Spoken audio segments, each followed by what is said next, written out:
নমস্কাৰ এবাৰ ঢকুৱাখানাৰ খবৰ লৈ আহিছো ষ্টুডিঅত মই ৰাণা গগৈ ঢকুৱাখানাৰ বিধায়কৰ বিৰুদ্ধে এবাৰ প্ৰতিবাদৰ জুই জ্বলিছে নৱদলৰ বিৰুদ্ধে জাঙুৰ খাই উঠিছে গণশক্তি দল চৰকাৰী কাৰ্যালয়ৰ সকলো কামত এতিয়া ৰাজনীতিৰ প্ৰভাৱ পৰিছে 3 আগষ্টত অনুষ্ঠিত নহল সোৱণশিৰিৰ সমবায় সমিতিৰ নিৰ্বাচন আৰু সকলো প্ৰাৰ্থীৰ মনোনয়নৰ পাছত এবাৰ বন্ধ কৰিলে প্ৰশাসনে নিৰ্বাচন বন্ধৰ আৰত নৱদলে বুলি মন্তব্য প্ৰকাশ কৰিছে এয়া ঢকুৱাখানাৰ খবৰ আপোনালোকক জনাইছো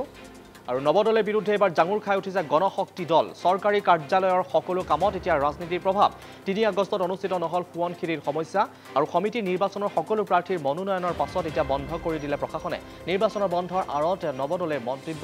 নৱদলে বুলি মন্তব্য প্ৰকাশ কৰিছে আমি এই মন্তব্য আপোনালোকক শুনাব বিচাৰিছো চৰকাৰৰ আৰু স্থানীয় বিধায়ক নৱকুমাৰ দলে ডাঙৰীয়াৰ ইয়াত কুটিল ৰাজনীতি চলিছে এই কুটিল ৰাজনীতি আমি কোনো পধ্যে আমি অনবিদিত গণশক্তি অসম সোৱণশিৰি আঞ্চলিক কমিটিয়ে আমি অয়জন কৰো আমি ইয়াতে এটা প্ৰত্যাহ্বান জনাইছো উপায়ুক্ত মহোদয়ে 3 আগষ্ট তাৰিখে ইয়াত নিৰ্বাচন খেলিবলৈ ইয়াত অনুমতি প্ৰদান কৰা হৈছে